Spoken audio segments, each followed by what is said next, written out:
Hello guys, నా పేరు Mahindra. Back my channel ప్రకారం మన ఛానల్ సబ్స్క్రైబ్ చేసుకోకపోతే ఇప్పుడు సబ్స్క్రైబ్ చేసుకోండి. పక్కనే ఉన్న బెల్ ఐకాన్ ఇచ్చి ఆల్లో పెట్టుకోండి. నా ఫర్దర్స్ మిస్ అవ్వకుండా చూడొచ్చు. చాలా మంది చూస్తున్నారు కానీ సబ్స్క్రైబ్ చేసుకోవట్లేదు. So please try to subscribe and click the bell icon also.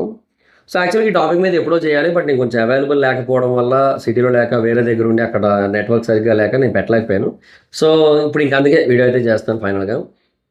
So ఇది బేసిక్ ఇష్యూ అంతా ఎక్కడ స్టార్ట్ అయిందో మీకు ఈ పాటికి అందరికీ తెలిసిందే కదా. సో ఓవరాల్గా దీని గురించి అనాలిసిస్ మాట్లాడుకుందాం. ఎవరు రైట్ ఎవరు రాంగ్ అనేది అర్థం చేసుకోవడానికి ట్రై చేద్దాం. సో శివాజీ గారు దండోరా సినిమాకి సంబంధించిన ఒక ప్రమోషనల్ ఈవెంట్లో, ఒక ప్రీ రిలీజ్ ఈవెంట్ లాంటి దాంట్లో ఆయన ఉమెన్ తాలూకా డ్రెస్సింగ్ స్టైల్ కోసం, ఉమెన్ తాలూకా వేరింగ్ స్టైల్ కోసం మాట్లాడారనమాట. సో అలా మాట్లాడినప్పుడు అందం అనేది యూనో బయటకు కనపడాల్సిన అవసరం లేదు. సో సామాన్లు చూపించేలాగా వస్త్రధారణ అవసరం లేదు.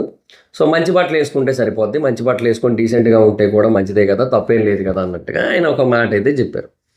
సో బేసిక్గా ఇది చాలామందికి నచ్చలేదు. ఆబ్వియస్లీ ఆయన మాట్లాడిన మాటల్లో ఆల్మోస్ట్ ఎవ్రీథింగ్ రైటేనబ్బా. ఆయన మాట్లాడింది అంతా రైటే. డ్రెస్సింగ్ సెన్స్ కోసం ఆయన మాట్లాడారు, అది కంప్లీట్గా రైటే. కాకపోతే ఏంటంటే ఆ సామాన్లు ఇట్లాంటి పదాలు వాడడం అనేది తప్పు. అది జనరల్గా తప్పే. ఎందుకు? ఇప్పుడు సోషల్ మీడియాలో అది ట్విట్టర్ కావచ్చు, లేదంటే ఇన్స్టాగ్రామ్ కావచ్చు, ఎక్కడైనా సరే, అది యూట్యూబ్లో షార్ట్స్లో కావచ్చు, ఎక్కడైనా సరే ఇలాంటి వాటి కోసం మాట్లాడేది ఎవరు? బ్రెయిన్లెస్ పీపుల్, ఎడ్యుకేషన్లెస్ పీపుల్, లేకినా కొడుకులు అంటారు సింపుల్గా చెప్పాలంటే. సో అట్లాంటి వాళ్ళు మాట్లాడతారు అలాంటి పదాలు. జనరల్గా ఎవరైనా కూడా మాట్లాడేటప్పుడు కొంచెం ఎడ్యుకేటెడ్ పర్సన్స్ ఎవరైనా మాట్లాడేటప్పుడు ఏమంటారు? You don't need to expose your body. మీ బాడీ పార్ట్స్ని ఎక్స్పోజ్ చేయాల్సిన అవసరం లేదు, ప్రైవేట్ పార్ట్స్ని ఎక్స్పోజ్ చేయాల్సిన అవసరం లేదు. సో అలాగే జనరల్గా మాట్లాడతారు. సో కొంచెమైనా సరే. సో ఆయన ఆ రోజు అంటే వీళ్ళందరూ బయట మాట్లాడుకుంటారు కదా, ఇట్లాగే మాట్లాడుకుంటారు కదా, సామాన్ అనే మాట్లాడుకుంటారు కదా. సో ఆయన మాట్లాడితే ఏమైందని కొంతమందికి ఒక ఒపీనియన్ వచ్చింది. సో దానికి ఇది నా పాయింట్.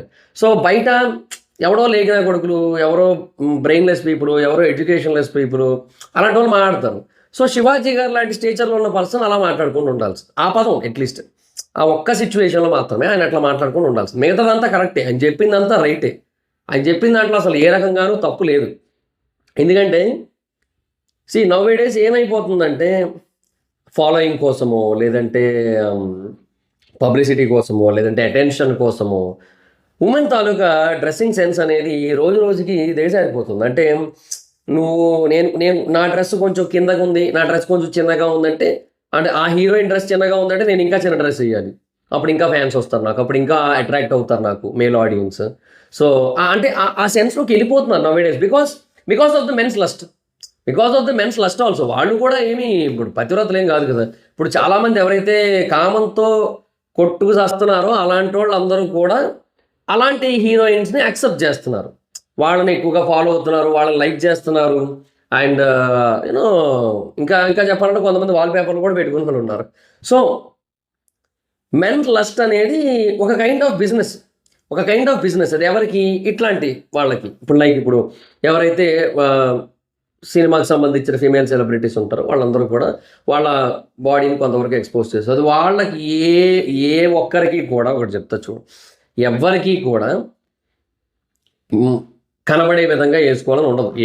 ఏ హీరోయిన్ అవని, అంటే ఎవరైనా ఉమెన్ ఆర్టిస్ట్ అవని, లేడీ అవని, పెద్ద ఆవిడవని, చిన్న యంగర్ ఆర్టిస్ట్ అవని, ఎవరైనా సరే వాళ్ళకు ఉండదు. But end of the day అలా చూపిస్తేనే ఆడియన్స్ ఇష్టపడుతున్నారు, కొంతమంది ఫాలోలు కొడుతున్నారు అనే పాయింట్ ఉంటుంది. సో కొన్నిసార్లు క్వశ్చన్స్ కూడా వస్తుంటాయి. ఇప్పుడు for example court cinema heroine ఉంది. ఆ కోర్టు సినిమా హీరోయిన్ మీద నేను కొన్ని ట్రోల్స్ చూశాను. నేను ఏమని, అసలు ఒక సినిమా హిట్ అయిందో లేదో ఆ అమ్మాయి డ్రెస్సింగ్ చూడ ఎంత వర్స్ట్గా తయారైందో అని చెప్పి, అప్పుడు ఆ అమ్మాయి కూడా కొంచెం సిమిలర్గా అట్లా కొంచెం ఓవర్ ఫ్యాషన్ డ్రెస్సులే వేసుకుంది ఆ మధ్యకాలంలో కొన్నిసార్లు. సో ఈ కైండ్ ఆఫ్ ఒపీనియన్స్ అనేవి కొన్నిసార్లు వస్తాయి బాగానే పాజిటివ్గా, అమ్మ ఫోన్లో చూడు పబ్లిక్ వాళ్ళకి మైండ్ మారుతుందని చెప్పి. బట్ ఓవరాల్గా వాళ్ళకి తెలిసింది ఏంటంటే, అంటే ఎండ్ ఆఫ్ ది డే ఈ బిజినెస్ ఏదైతే ఉందో, ఈ ఇండస్ట్రీ అనే బిజినెస్ ఏదైతే ఉందో దీంట్లో ఫీమేల్ యాక్టర్స్కి కొంతమందికి, అందరికీ అని నేను అన్నమండి, కొంతమందికి ఉన్న పాయింట్ ఏంటంటే మైండ్లో వాళ్ళు పిఆర్లు చెప్తారా, లేదంటే వాళ్ళ పర్సనల్ మేనేజర్స్ చెప్తారా, లేదంటే వాళ్ళకే అనిపిస్తుందా మనకు తెలీదు. బట్ వాళ్ళు ఏం చేస్తారంటే, okay let's expose a bit so that people will get attracted to me, so that people likes me, so that people follows me, so that I get a good following. So అలా ఉంటుంది కదా అనే feeling ఉంటుంది, డెఫినెట్గా ఉంటుంది వాళ్ళందరికీ కూడా. ఇప్పుడు చాలా ఫోటోషూట్లు అవి కూడా చూసాం మనం. సరే పోనీ అవి వేసుకొని బయటకు వచ్చారు అది ఇది అంటే పోనీ అది వేరే లెక్క. ఫోటోషూట్‌లో కూడా అలా చేస్తున్నారు కదా చాలా సార్లు. సో కొన్ని కొన్ని సార్లు మరీ ఎక్స్‌ట్రీమ్ లెవెల్‌కి వెళ్ళిపోయి మరీ ఫోటోషూట్లు కూడా చేస్తుంటారు. మనం చూసాం అవన్నీ కూడా వాళ్ళ వాళ్ళ పేజెస్‌లో. సో ఇవన్నీ కూడా ఏమవుతుందంటే డే బై డే లిమిట్ దాటిపోతుంది. సో దట్ మన కల్చర్‌ని డే బై డే మనం తగ్గించేస్తున్నాం. మన కల్చర్‌ని మనమే నెగెటివ్ చేసుకుంటున్నాం. డే బై డే మనది కూడా బాలీవుడ్ కల్చర్‌లా తయారైపోతది. ఇట్లాగే గనక మనం యాక్సెప్ట్ చేసుకుంటూ వెళ్ళిపోతే. లేదు. సో అందుకని శివాజీ గారు చెప్పింది బానే ఉంది. కాకపోతే ఆ వర్డ్ ఫ్రేమింగ్ అనేది బాలేదు. సో దానికి చాలామంది రియాక్ట్ అయ్యారు. చిన్మయి గారు గానీ, అనసూయ గారు గానీ వాళ్ళందరూ కూడా రియాక్ట్ అయ్యారు. సో అదంతా అండ్ వాళ్ళు రియాక్ట్ అవ్వడంలో కూడా తప్పులేదు. ఎందుకంటే ఆయన మాట్లాడింది ఓకే గానీ అప్రోప్రియేట్‌గా మాట్లాడలేదు కాబట్టి రియాక్ట్ అయ్యారు. కాకపోతే వీళ్ళేంటంటే ఆ డ్రెస్సింగ్ సెన్స్ కూడా ఆయనెవరు చెప్పడానికి అన్నట్టుగానే ఉంటది ఒక పాయింట్. సో ఆయన ఒకటి చెప్పాడు. ఇప్పుడు ఆయననే కాదు ఒక పెద్ద మనిషిగా ఆయన ఏదో చెప్పాలనిపించింది ఆయన చెప్పాడు. ఆయన చెప్పిన వాటిల్లో ఆ వర్డ్ ఫ్రేమింగ్ బాలేదు. అది తప్పు, అది మనం మాట్లాడుకుంటాం. కాకపోతే అది యాక్సెప్ట్ చెయ్యాలా వద్దా అనేది end of the day women issue. Women's point of view. అది ఇండివిడ్యువల్ మళ్ళీ. ఇప్పుడు ఆ మాట ఎంతవరకు అయితే చేరిందో, ఆ చేరిన మాట ఎంతమంది ఆడవాళ్ళ చెవినైతే పడిందో వాళ్ళందరూ కూడా వింటారు. విని ఇది పాటించాలా వద్దా అని ఆలోచించుకుంటారు. వాళ్ళలో ఒక 10 మంది మారినా మారినట్టే. ఒక 100 మంది చూస్తే 10 మంది మారినా మారినట్టే. ఆ 90 మంది మారాల్సిన అవసరమే లేదు. అంటే మేబీ అది వాళ్ళ ఇష్టం. వాళ్ళు ఎలాగైనా ఉంటారో ఎండ్ ఆఫ్ ది డే వాళ్ళ పాయింట్ ఆఫ్ వ్యూ. కాకపోతే ఏంటంటే మేబీ ఒక 10 మంది మారినా మారినట్టేగా డ్రెస్సింగ్ సెన్స్ విషయంలో. ఇండస్ట్రీలో కావచ్చు, బయట కావచ్చు, ఎక్కడైనా సరే. ఎంతో కొంత మార్పు అయితే ఉంటది గదా! సో అదొక్కటైతే ఉంది. సో ఆ పాయింట్ ఆఫ్ వ్యూలో ఆయన చెప్పింది అయితే రైటే కదా! సో అది మీరు పాటించాల్సిన అవసరం లేదు. మీకు చెప్పలేదు పర్టిక్యులర్‌గా. ఎందుకంటే ఇట్స్ ఆల్ అబౌట్ జనరల్‌గా చెప్పారు అందరికీ కూడా. జనరలైజ్ చేస్తూ చెప్పారు. సో జనరలైజ్ చేస్తూ చెప్పినప్పుడు అది ప్రతి ఒక్కరికి వర్తిస్తది. సో వీళ్ళకి మేబీ నచ్చలేదు. వీళ్ళకి ఆయన ఎవరు చెప్పడానికని వీళ్ళకి అనిపించింది. అది కూడా okay. Fine and good. But దానికి ఒక పాయింట్ ఇస్తున్నాను నేను. ఆయన చెప్పారు. ఆయన జనరల్‌గా ఒక పెద్ద మనిషిగా ఇండస్ట్రీలో ఎప్పటినుంచో ఉన్న పర్సన్‌గా ఎన్నో విషయాలు నోటీస్ చేస్తూ ఉన్న పర్సన్‌గా ఆయనకు అనిపించింది ఆయన ఏదో ఒకటి చెప్పాడు. సో దాంట్లో 90% గుడ్ ఉంది. ఒక 10% బ్యాడ్ ఉంది. అది కూడా వర్డ్ ఫ్రేమింగ్ బాలేదు కాబట్టి. సో ఆ గుడ్‌ని యాక్సెప్ట్ చేసేవాళ్ళు చేస్తారంట. సో ఎవరికి నచ్చితే వాళ్ళు యాక్సెప్ట్ చేస్తారు. ఎవరికి నచ్చకపోతే వాళ్ళు యాక్సెప్ట్ చేయరు. సో వీళ్ళకి నచ్చలేదు, వీళ్ళు యాక్సెప్ట్ చేయలేదు. వీళ్ళు అది రివర్స్ ఇచ్చారు, కౌంటర్ ఇచ్చారు. సో లైట్ అంతే. సో దానికి మళ్ళీ శివాజీ గారు అన్నెసరీ రియాక్షన్ నన్ను అడిగితే. అంటే రుణం తీర్చుకుంటా ఇట్లాంటివన్నీ కూడా. అదొక వార్నింగే అది.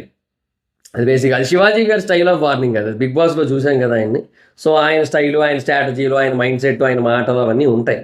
సో నా గురించి కన్సర్న్ చూపించారు. థ్యాంక్ యూ అమ్మ. మీ రుణం తీర్చుకుంటాను. ఏదో ఒక టైం రుణం తీర్చుకునే అవకాశం ఇవ్వాలని భగవంతుని కోరుకుంటున్నా ఇట్లా అని చెప్పి అంటే ఏదో ఒక రోజు అనసూయ గారు దొరక్కపోతారా?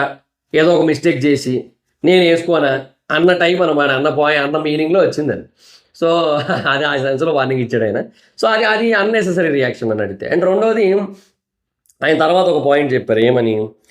ఇది నేను చూసింది ఇది నేను ఎందుకు ఇలా చెప్పానంటే నిధి అగర్వాల్ గారిది ఏఎంబీలో ఇన్సిడెంట్ అయింది కదా! ఏఎంబీఏ ట్రిపుల్ ఏనా ఏదో థియేటర్ మొత్తానికి ఏఎంబీ అనుకుంటా. సో అక్కడ ఏఎంబీలోనే ఈవెంట్ అయింది. ఈ రాజాసాబ్ సాంగ్ లాంచ్ ఈవెంట్ జరిగింది. అక్కడ మొత్తం అందరూ గుమిగూడేశారు ఆమెను పాపం. ఊపిరి ఆడకుండా చేసేసి ఆవిడ మీద పడిపోయి బౌన్సర్లు ఉన్నా కూడా అసలు ఆపలేకపోయారు. సో అలాంటి సిచ్యువేషన్ క్రియేట్ అయిపోయింది. ఇంకా ఆవిడ లోపలికెళ్ళి what the hell was that? What the F అని చెప్పి అట్లా అనుకున్నారు ఆవిడ పాపం. అంటే ఆవిడకి అంత వరస్ట్ సిచ్యువేషన్ క్రియేట్ అయింది అక్కడ. సో నేను వీటన్నిటిని కూడా దృష్టిలో పెట్టుకొని సో ఉమెన్ డ్రెస్ గురించి చెప్పానని చెప్పారు ఆయన. అంటే సమంత గారిది ఏదో ఇష్యూ కోసం చెప్పారు. అప్పుడు సమంత గారు శారీలోనే ఉన్నారు. సో అక్కడ ఏం లేదు. బట్ అయినా కూడా జనాలు గుంగూడేస్తారు. సో దానికి అసలు సంబంధమే లేదు నన్ను అడిగితే. ఆయన అది కూడా కాంట్రడిక్టింగే. ఎందుకు చెప్తున్నానంటే అసలు బేసిక్‌గా హీరోయిను ఆర్ హీరో ఎవరైనా సరే పబ్లిక్ ప్లేసెస్‌లోకి వచ్చినప్పుడు వాళ్ళు ఏ డ్రెస్సులైనా వేసుకొని వాళ్ళ మీద పడిపోతారు జనాలు. అండ్ ఏ డ్రెస్సులైనా వేసుకొని ఒళ్ళంతా కప్పుకొని ఇక్కడ నుంచి కింద దాకా కప్పుకొని అయినా సరే మీద పడిపోతారు. So it's not about dressing sense. It's all about fanism. It's all about craze. Okay. So Nidhi అగర్వాల్‌కి నిధి పాప అని పిలుచుకుంటారు బయట సోషల్ మీడియాలో. సో నిధి అగర్వాల్‌కి ఏదైతే క్రేజ్ ఉందో ఆ క్రేజ్ వల్ల వచ్చిన మాబ్ అంటే వచ్చిన జనాలు వాళ్ళు అందుకు అట్లా మీద పడిపోవడం, ఫోటోలు దిగడం అట్లా అనమాట. సో అది డ్రెస్సింగ్‌కి సంబంధం ఎక్కడుంది అసలు? ఫ్యాన్ బేస్‌కి సంబంధం. ఆ ఫ్యాన్ కల్చర్‌కి సంబంధం. సో డ్రెస్సింగ్ కల్చర్‌కి సంబంధం లేదు. సో అది ఎందుకు వచ్చిందో నాకు అర్థం కాలేదు. సో నిధి అగర్వాల్ గారి కోసం చెప్పేసరికి ఆవిడ రియాక్ట్ అయింది, blaming the victim is manipulation అని చెప్పి. అంతే, నిజమే కదా ఒక రకంగా. ఇప్పుడు ఆయన మాట్లాడిన పదాలు ఏవైతే ఉన్నాయో వాటికి ఆయన తర్వాత సారీ చెప్పినట్టుగా చెప్పారు. అండ్ ఓకే, నో ఇష్యూస్, ఆయన సారీ చెప్పేసాడు, అయిపోయింది. కాకపోతే ఏంటంటే మళ్ళీ ఇది అసలు రాంగ్ ఎగ్జాంపుల్ అంటున్నాను నేను. అక్కడ జనాలు అంతలా మీద పడిపోయింది ఆ ఫ్యాన్ కల్చర్ వల్ల, డ్రెస్సింగ్ కల్చర్ వల్ల కాదు. సో కల్చరల్ కన్ఫ్యూజన్ వచ్చింది ఇక్కడ శివాజీ గారికి. సో అదొక పాయింట్ అయితే ఉంది. అండ్ ఇక మిగతా విషయాల్లోనే చూడండి అబ్బాయి, ఎప్పుడైనా సరే ఓవర్గా ఇప్పుడు ఇట్లాంటి పబ్లిక్ ఫిగర్స్ ఎవరైతే ఉంటారో వాళ్ళందరూ కూడా, అది హీరోస్ అవని హీరోయిన్స్ అవని, వాళ్ళందరూ కూడా ఏంటంటే వెరీ రేర్గా అపియర్ అవుతారు బయటికి అన్నప్పుడు. సో ఇలాంటి ఓపెన్ ఈవెంట్స్లో అపియర్ అవుతారు అన్నప్పుడు, అట్లాంటి చోటకి వెళ్ళినప్పుడు ఏమవుద్దంటే జనాలు వచ్చేస్తారు. అది ప్రాబ్లం. సో దానివల్ల అట్లాగా జరుగుతూ ఉంటాయి. సో దానికి డ్రెస్సింగ్కి ముడి పెట్టద్దు. సో ఆయన చెప్పింది రైటే, తర్వాత జరిగిన పరిణామాలే రాంగ్ వేలో పోయినాయి అంతే. సో ఒక పదం, ఆ వర్డ్ ఫ్రేమింగ్ బాగోకపోవడం వల్ల. సో అదనమాట మ్యాటరు. సో నన్ను అడిగితే ఇది ఇట్లా యూనో ముందుకు వెళ్ళి అట్లీస్ట్ పీపుల్లో ఒక డిస్కషన్ వచ్చింది దీని కారణంగా. అండ్ ఆ డ్రెస్సింగ్ సెన్స్ కోసం అట్లీస్ట్ కొంతమంది తాలూకు ఆలోచనలు మారిని. ఈవెన్ ఉమెన్ కూడా కొంతమంది సపోర్ట్ చేస్తున్నారు ఆయన మాటల్ని, ఆ వర్డ్స్ కొన్ని తప్పిస్తే. నిజమే కదా, డ్రెస్సెస్ బెటర్గా వేసుకుంటే బెటర్ కదా. అంటే ఆయన ఏమి ఇప్పుడు దీనివల్ల ఫస్ట్లో స్టార్టింగ్లో మాట్లాడినప్పుడు దీనివల్ల ఏదేదో జరిగిపోతుంది అన్నట్టు కాదు. అసలు why you need to expose, why you need to show your beauty to others, అదే ఆయన పాయింట్. అది బాగానే చెప్పారు ఆయన స్టార్టింగ్లో. అప్పుడు దాన్ని అనవసరంగా ఆ విషయాన్ని గమనించకుండా, అది అర్థం చేసుకోకుండా, అందులో మంచిని అబ్జర్వ్ చేసుకోకుండా అది పెద్ద పంచాయతీ అయిపోయింది. సో అదే అంటున్నా, end of the day what ever it is. ఆ తర్వాత ఆయన మిస్టేక్స్ కొన్ని ఉన్నాయి. ఇప్పుడు నేను అదే అంటున్నా, Nidhi Agarwal incident is wrong example. Anasuya గారికి మళ్ళీ రియాక్ట్ అవ్వాల్సిన అవసరం లేదు. బికాస్ నువ్వు ఒక ఒపీనియన్ చెప్పినప్పుడు ఆ ఒపీనియన్ని నువ్వు మీరెందుకు వచ్చారమ్మా మధ్యలో అనే మాట వస్తుంది కదా, దానికి చెప్తున్నా. ఒక ఒపీనియన్ చెప్పినప్పుడు ఆ ఒపీనియన్ మనం పబ్లిక్ ప్లాట్ఫామ్లో చెప్పినప్పుడు అది చాలా మందికి రీచ్ అయినప్పుడు మల్టిపుల్ పీపుల్ నుంచి రిటర్న్ ఒపీనియన్స్ వస్తాయి, రివర్స్ ఒపీనియన్స్ వస్తాయి. అది పాజిటివ్గా రావచ్చు, నెగిటివ్గా రావచ్చు. పాజిటివ్ చూసి పొంగిపోకూడదు, నెగిటివ్ చూసి కృంగిపోకూడదు, పాజిటివ్ చూసి మొలగ చెట్టు ఎక్కేయకూడదు, నెగిటివ్ చూసి అనుకోకూడదు, ఏది వద్దు. సో జస్ట్ మీకు ఒకటి అనిపించింది, మీకు ఒకటి అనిపించింది, శివాజీ గారు పెద్ద వ్యక్తి కదా, సారీ, నీకని వచ్చింది, నీకంటే ఒక హ్యూమన్ అన్నట్టుగా ఏదో నీకని వచ్చింది, మీకు ఒక ఒపీనియన్ వచ్చింది, ఒక ఒపీనియన్ ఫామ్ అయింది మీకు, అది మీరు చెప్పారు. సో దానికి ఏవేవో వస్తాయి రిటర్న్ ఒపీనియన్స్. ఎందుకు అన్నిటినీ పట్టించుకోవడం, లేదో అంటారు లేదంటారు. నాకు అనిపించింది నేను చెప్పాను, పాటిస్తే పాటించండి, లేదా లేదు, మీ ఇష్టం. ఎండ్ ఆఫ్ ది డే అది మీరేం చేయలేరు, దానికి పాటించకపోయినా సరే చెప్పు వదిలేయడం తప్ప మీరేటి చేస్తారు. ఇంటింటికి వెళ్ళి అమ్మ చీరగట్టు, అక్క చీరగట్టు, చెల్లి చీరగట్టు అని చెప్పలేరు కదా. ఏదో ఒక దగ్గర చెప్తారు, అది ఎంతవరకు ఈజ్ అయితే అంతవరకు ఈజ్ అయింది. విన్నోళ్ళు వింటారు, లేనోళ్ళు లేదు, అంతే అనుకో, పట్టించుకోవద్దు. ఎవరికైనా నచ్చకపోతే నెగిటివ్గా చెప్తారు రిటర్న్ ఒపీనియన్, అది కూడా ఓకే అనుకొని యాక్సెప్ట్ చేసుకొని వెళ్ళిపోవాలి. అది మనం చెప్పిందే ప్రపంచం అంతా వినాలంటే అవ్వదు కదా, అది పాయింట్ అంతే. సో అది ఒక్క దగ్గర ఇట్లా ఇనీషియల్గా ఆయన చెప్పిందంతా బాగానే ఉందబ్బా, ఆ వర్డ్ ఫ్రేమింగ్ ఒక్కటే సామాన్లు కూడా కరెక్ట్ కాదు. అది ఇప్పుడు చిగిరి పాట కూడా తీస్తారు బయట, అది వేరే విషయం. కానీ ఇది పాటను కూడా తీసుకొని వచ్చి రియల్ లైఫ్ ఇన్సిడెంట్లకు ముడి పెడతారు. ఏంటంటే సినిమా అంటేనే ఫిక్షన్లో ఏదైనా చేసుకోవచ్చు, ఎత్తైనా రాసుకోవచ్చు. సో ఇప్పుడు అక్కడ హీరోయిన్కి అదంతా ఓకే, ఆ సినిమాలో ఒక పాత్ర ఏదైతే ఉందో ఆ పాత్రకు ఓకే, అందుకు దాని తగ్గట్టు రాసుకుంటారు. అది బయట తీసుకొచ్చి బయట విషయాల్లో ఆపాదించడానికి ఎందుకు ప్రయత్నం చేస్తుంటారు, బయట విషయాలకు ఎందుకు లింకప్ చేయడానికి ట్రై చేస్తుంటారో నాకు అర్థం కాదు. సరే, అది వేరే విషయం. కానీ సో నేను అంటుంది ఏంటంటే ఓవరాల్గా ఇనీషియల్గా ఆయన చెప్పిందంతా కూడా గుడ్, బట్ తర్వాత ఆ రియాక్షన్స్, తర్వాత ఆయన చెప్పిన ఎగ్జాంపుల్స్ అన్నెసెసరీ, అవి రాంగ్ ఎగ్జాంపుల్స్ కూడా అయిపోయినాయి. సో అదొక్కటి మిస్టేక్ అనిపిస్తుంది నాకైతే. But other than that what ever he said is right. అంటే అట్లీస్ట్ కొంచెం better, decent and good discipline dressing ఉంటే తప్పేమీ లేదు కదా. There is nothing wrong in it, అంతే. సో ఓవర్ ఎక్స్పోజ్ చేసేసి, సో మళ్ళీ వేరే వాళ్ళకు ఒక బ్యాడ్ ఎగ్జాంపుల్ సెట్ చేసి, ఇలా ఉంటేనే ఫ్యాషన్, ఇలా ఉంటేనే లేటెస్ట్ ట్రెండ్ అనే కైండ్ ఆఫ్ ఫీలింగ్ తీసుకొచ్చి వాళ్ళని కూడా అట్లా చేసేలా చేసి, అది వద్దు అనేది ఆయన పాయింట్. బికాస్ సినిమా వాళ్ళని ఇన్స్పైర్ కూడా అవుతారు చాలామంది. ఇప్పుడు హీరోయిన్ చీర కట్టుకొని తిరుగుతుంది అనుకోండి, మంచిగా పద్ధతిగా డ్రెస్సులు వేసుకుంది అనుకోండి, మేబీ వాళ్ళని ఇన్స్పైర్ అయ్యేవాడు కూడా మంచి డ్రెస్ వేసుకుంటారు, పద్ధతిగా చీరలు కట్టుకుంటారు. ఆ పాయింట్ కూడా ఉంటుంది, అట్లా కూడా అయి ఉండొచ్చు. సో అందుకే నాకైతే మాత్రం ఆయన చెప్పింది రాంగ్ అనిపించలే. వర్డ్ ఫ్రేమింగ్ రాంగ్ ఇనీషియల్‌గా. బట్ తర్వాత జరిగిన సిట్యుయేషన్స్‌లో కూడా ఆయన మిస్టేక్‌లు ఉన్నాయి కొన్ని. అనసూయ గారికి రియాక్ట్ అవ్వకూడదు. అండ్ ఇంక వేరే వాళ్ళకి రియాక్ట్ కాకూడదు. అండ్ తర్వాత ఆయన ఇది ఎగ్జాంపుల్‌గా తీసి ఉండకూడదు నిధి అగర్వాల్‌ది. ఎందుకంటే ఎట్లాంటి డ్రెస్ వేసుకొని వెళ్ళినా full top to bottom cover వేసుకొని వెళ్ళినా ఒక స్టార్ వెళ్తున్నారంటే అది లేడీ స్టార్ అవని మేల్ స్టార్ అవని వెళ్ళినట్టయితే డెఫినెట్గా మాబ్ అట్లా క్రౌడ్ అట్లా వచ్చేస్తారు మొత్తం అంతే. సో దానికి మనం డ్రెస్సింగ్తో లింకప్ చేయకూడదు. ఓకే, సో అది నా పాయింట్ అయితే. సో మీకేమనిపించింది ఓవరాల్గా ఇష్యూ మీద కింద కామెంట్ సెక్షన్లో చెప్పండి. So that's guys, this the video కనుక మీకు నచ్చినట్లయితే లైక్ చేసి వీడియోని షేర్ చేయండి. ఇప్పుడు ఎవరైనా మన ఛానల్ సబ్స్క్రైబ్ చేసుకోకపోతే ఇప్పుడే సబ్స్క్రైబ్ చేసుకోండి. పక్కనే ఉన్న బెల్ ఐకాన్ క్లిక్ చేసి ఆల్లో పెట్టుకోండి. నా ఫాదర్స్ మిస్ అవ్వకుండా చూడొచ్చు. చాలా మంది చూస్తున్నారు కానీ సబ్స్క్రైబ్ చేసుకోవట్లా. So please try to subscribe and click the bell icon also. నా ఇన్స్టాగ్రామ్ ఐడి అవసరం అయితే ఎక్కడ వచ్చి ఫాలో అవచ్చు. Thank you so much. Next video.